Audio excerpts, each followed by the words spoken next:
어서 오십시오. 네, 반갑습니다. 네. 안녕하십니까. 이례적으로 이런 위원회가 구성됐던 거죠? 예, 범정부적인 차원에서는 예. 아마 최초이고요.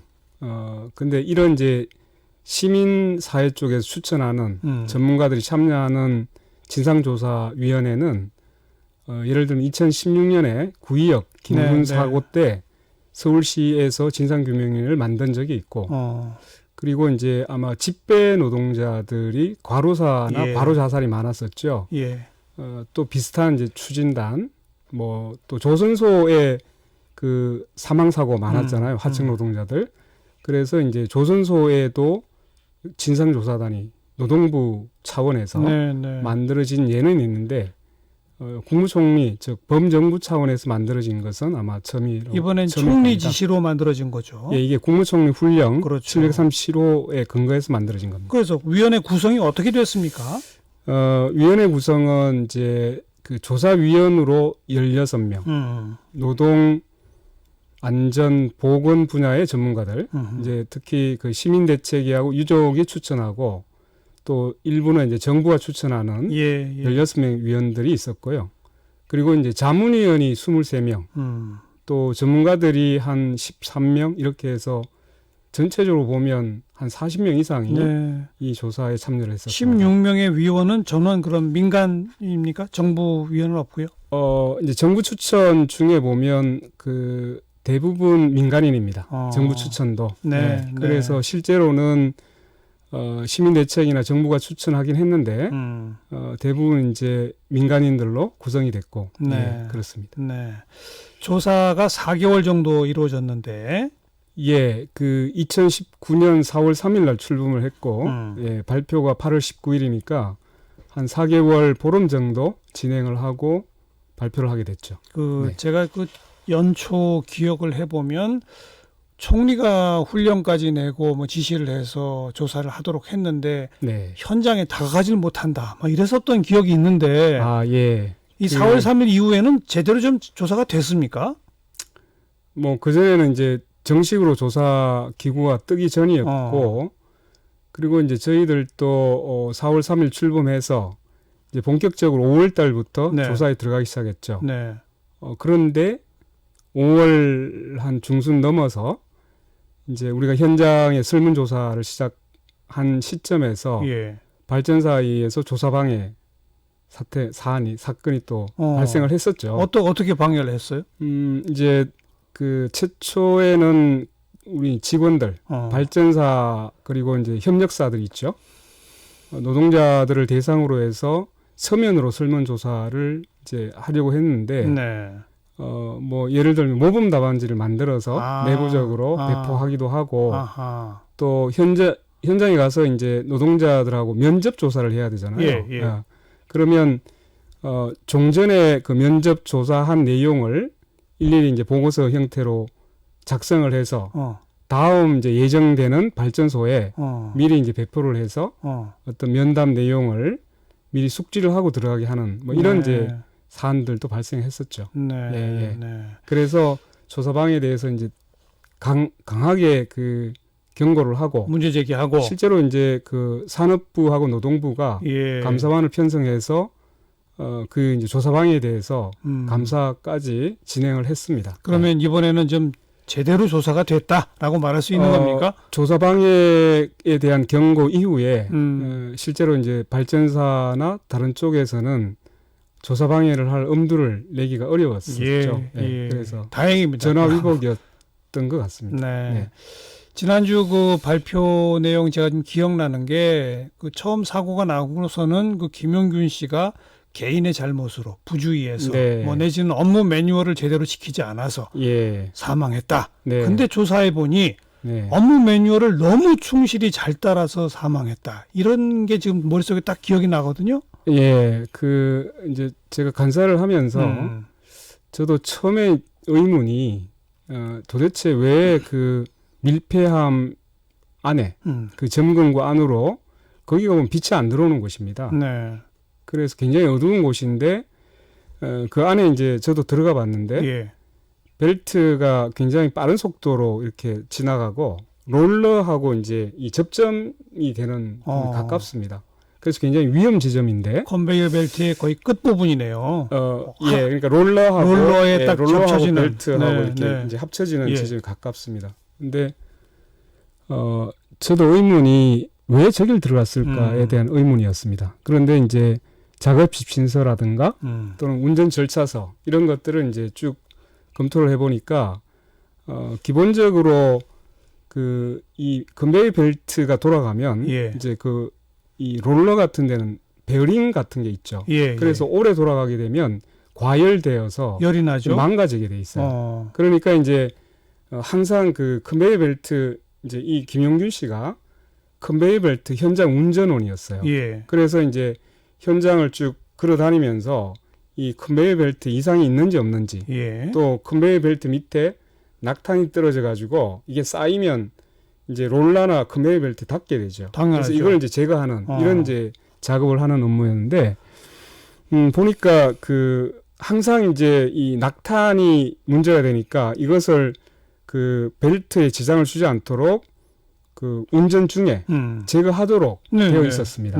그리고 또 이제 이 베어링이나 롤러의 문제가 어떻게 측정을 하냐 봤더니 소음을 듣도록 했습니다. 소리를 들어서? 소리를 들어서 이상한지 아닌지. 그리고 지침서에, 업무 지침서에 나와 있습니다. 그리고 이제 과열되는 부분을 보라고 돼 있어요. 과열되는 확인하라고 돼 있어요. 눈으로 확인해라. 그러면 가까이 가지 않으면 소음이나 실제 육안으로 확인이 불가능하죠. 안 되죠. 그리고 이제 이상이 있다고 생각되면 아주 구체적으로 사진을 찍어야 됩니다. 사진을 찍어서 이제 한국 서부발전이 발전회사잖아요. 네네. 그 서부발전의 발전 설비 관리 시스템이란 제니 시스템이 있어요. 거기에다가 사진을 찍어서 다 등록을 하도록 되어 있습니다. 그러니까 구체적으로 이제 이상이 생기면 원청인 발전회사가 정비를 지시해야 되기 때문에 그 이상 부위를 아주 가까이 가서 사진을 찍어서 그 제니 시스템에 등록을 해야 되죠. 그렇기 때문에 가까이 가지 않으면 이 사진 제대로 된 사진을 찍을 수도 없죠. 그러니까 실제 운전 절차서에 보면 이제 간섭탄을 제거할 때 근접 작업 수행 중 이게 이제 다이어서 벨트가 중지되지 않도록 또 접근 하여튼 금지 이렇게 돼 있어요. 근접 작업 수행 중 이런 표현이 들어가 있습니다. 그러니까 운전 절차 자체에도 근접 작업을 하도록 이행 방법으로 이미 전제를 하고 있었던 겁니다. 그 대목이 근접 사람이 돌아가고 있는 빠른 속도로 돌아가고 있는 컨베이어 벨트에 어떤 필요가 됐건 아니면 우발적 사고가 됐건 근접하게 되면 자동으로 멈추도록 해야 되는 거 아니에요? 내지는 너무 가까이 못 가도록 무슨 펜스나 가드가 있던지 둘 다 없었던 거예요? 어떻게 된 거예요? 그러니까 이제 각자 알아서 하라 이런 거예요, 사실은. 그러니까 가까이 가서 간섭탄을 치우고 또 육안으로 기계 설비에 이상이 없는지 확인하고 이걸 다 주문하고 있었죠. 그리고 주문하면서도 멈춰지지 않도록 접촉 금지라는 뜻이에요. 그러니까 굉장히 가까이 가서 실제로 작업하도록 하면서 개인이 알아서 접촉되지 않도록 해라. 이걸 사실 주문하고 있었던 거죠. 결국은 그러면 그 기계 설비의 이상 유무를 가장 열심히 점검을 하려면 가장 가까이 가서 이상 여부를 확인할 수밖에 없었던 거고 그래서 결국은 작업 지시에 가장 충실하게 일을 하면 할수록 위험했던 거죠. 그런데 그 현장 노동자분들의 나중에 이 얘기들도 들어보면 과거에는 안 그랬다는 거 아닙니까? 과거에는 2인 1조로 작업도 하고 그다음에 가드 같은 것도 있고 가까이 가면 멈추도록 하기도 하고 이랬었다는 거 아니에요? 원래는 이제 예전에 외주화가 되기 전에 예를 들면 이제 2인 1조 작업을 지금도 사실은 원칙적으로 2인 1조 위험 이제 지역에서는 2인 1조라고 되어 있습니다. 서류상으로는? 그런데 또 서류 뒤에 보면 이제 계약서 뒤에 인원 배치란이 있는데 인원 배치란에 보면 구간별로 한 명씩 배치하도록 돼 있어요.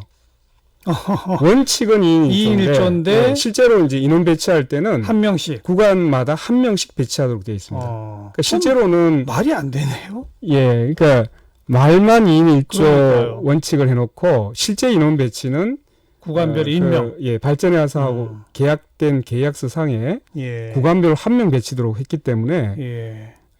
엄밀하게 보면 2인 1조를 사실상 하지 못하도록 한 거나 똑같죠. 그렇죠. 예, 문제가 되죠. 네. 그러니까 그 시작은 민영화, 외주화 여기부터입니까? 이제 제가 자세히 들어보니까 네. 이 인원을 줄여가는 것은 이제 발전사가 2001년도로 거슬러 올라갑니다. 네. 아마 국민 여러분들이 이제 많이 기억을 하실 텐데 그 2002년도에 발전 5개사하고 네. 한수원이 한전으로부터 분리가 됩니다. 분리가 됐죠. 예, 그때 기억나시죠? 예. 그래서 이제 화력발전소는 5개 발전회사로 분리가 됐고 한수원이 하나 더 떨어져 나왔죠. 네. 이렇게 되면서 이제 그 발전 5사가 경쟁 체제에 돌입하게 만들어 버립니다. 근데 실제로 이제 이 발전회사는 물건을 만들어서 파는 회사가 아니기 때문에 그 시장 가격이라는 게 없어요. 그러니까 이제 그냥 한전에서 급등 지시가 있으면 그에 따라서 하는데 경쟁 체제를 만들어 놓으면 결국은 비용 감축하는 것이 그거죠. 예. 그 효율성이라는 것으로 얘기가 될 수밖에 없습니다. 그러니까 이 비용 감축을 하라고 하니까 이제 그 중에 뭐 자기들이 비주력 업무 뭐 이런 사업 부분을 인위적으로 분리를 하게 되고 그게 이제 바로 외주화로 연료 환경 설비 운전 또 이제 발전 정비 부분 뭐 이런 부분들을 민간에 개방하고 이걸 다시 이제 경쟁 체제로 만들어서 비용 감축을 시도를 하게 되는 거죠. 그러니까 기존에는 이제 공기업 체제에서 발전회사에서 직접 운영하든가 아니면 한전 KP에서 공기업입니다. 여기에서 운영하도록 했기 때문에 실제로 이제 그 인원 문제라든가 2인 1조라든가 또는 안전 문제에 보다 관심을 쓸 수가 있었는데 이게 이제 민간 개방되고 외주화되면서 그 내 직원이 아니게 되잖아요. 그렇죠. 예, 사업이 분리되니까. 그래서 이제 그 발전회사는 내 직원이 아니다. 이미 내가 위탁했는데 그건 나는 책임이 없지 않냐. 이렇게 얘기를 하게 되고 그다음에 이제 그 이 위탁받은 민간업체, 한정업체라고 하청업체라고 부르죠. 하청업체는 설비가 모두 발전회사 설비입니다. 내 설비가 아니에요. 그러니까 내가 어떻게 할 수 있는 권한도 없고 또 이 협력업체는 사실은 수수료를 이윤으로 받아서 그렇죠. 뭐 운영하는 곳이에요. 내 설비도 아닌데 내가 왜 내 돈 들여서 고치고 설비 개선을 하는 그러니까 여기는 권한이 없다라고 합니다. 한쪽은 나는 내 직원이 아니니까 책임 없고 한쪽은 내 설비 아니니까 책임 없다. 권한 없다. 그래서 결국은 서로 책임을 전가하는 이 책임을 서로 회피하는 구조가 성립하게 되는 거죠. 그리고 하청업체들의 영업이익률은 대단히 높았다면서요? 저도 놀랐습니다. 그러니까 이제 그 민간 개방을 하고 이제 발전회사를 분리할 때는 사실은 발전소를 매각할 의도를 가지고 있었습니다. 근데 이게 대단히 공공적인 서비스잖아요. 그래서 이제 국민들의 반대에 부딪혀서 결국은 민영화가 중단이 됐죠. 그랬죠. 근데 이것을 대단히 우회적으로 민영화를 시도했던 겁니다. 그게 이제 서로 이제 시장형 공기업으로 만들고 일부 업무들을 민간업체에게 위탁을 주게 됩니다. 이게 이제 우회적인 민영화인데요. 이렇게 하니까 실제 이제 우리가 볼 때는 대단히 비용을 절감했을 거다 이렇게 생각하는데 그 2001년 이후에 그 민영화가 된 이후로 보니까 도급비가 한 차례도 떨어진 적이 없습니다. 계속적으로 증가하고 있었고 그러면 도급비가 증가하면 이제 민간 협력업체에 일을 하고 있는 노동자들도 괜찮은 처우를 받을 것이다. 대우를 받을 것이다. 임금도 받고 이렇게 생각했죠. 그건 또 아니에요? 원래 이제 김영균 씨가 도급비의 노무비로 책정된 것은 445만 원으로 책정됐는데 월급이? 예, 실제 지급된 것은 212만 원. 절반이 안 되네요. 네. 허허. 그래서 이제 우리도 이게 도대체 무슨 사연일까라고 이제 확인을 시작했는데 그 원래 도급 계약서 보면 여러 가지 항목들이 나옵니다. 예. 그 이제 입찰을 하고 낙찰을 받으려면 그 설계가 어떤 이제 그 도급비를 설계를 하게 되겠죠. 이 설계를 할 때 노무비 따로, 그 다음에 이제 연금 보험료 따로, 그 다음에 뭐 세금 따로 이렇게 이제 설계를 하게 되는데 직접 노무비가 바로 하청 노동자들에게 지급돼야 되는 것으로 항목을 정해서 책정된 겁니다. 그런데 약 절반 정도를 절반 정도밖에 지급되지 않고 있었어요. 나머지는 뭐예요, 그러면? 결국은 민간 업자가 하청업체 사장이 가버린 거죠. 사장이 하청업체 사장이. 그 왜 이제 의문을 품었냐면 이 도급 계약서에 보면 이윤 제로라고 돼 있었습니다. 계약을 하면서 어떻게 이윤이 제로가 될 수가 있습니까? 알겠습니다. 그래서 이게 결국 노무비를 착복하는 방식으로 영업이익을 올렸구나. 근데 영업이익이 한 8개, 9개 대표적인 이제 하청업체가 있었는데 영업이익이 한 15% 정도입니다. 근데 그것은 2017년, 18년 우리나라 상장사 영업 평균 이익률이 한 6% 됩니다. 그거의 3배가량? 예, 그러니까 인력을 공급하는 업체에 알겠습니다. 배불리기를 해준 거죠. 한마디로 발전소 본사가 지급해야 되는 도급비는 비용 절감으로 줄어들지도 않고 왕창 나가는데 그건 노동자한테는 안 가고 업자 배불리게 해준 거죠. 업자 배불리게 해줬다. 그 업자들이 그 발전회사랑 무슨 짬짬이 관계가 있는지 여기까지는 혹시 조사가 안 됐습니까?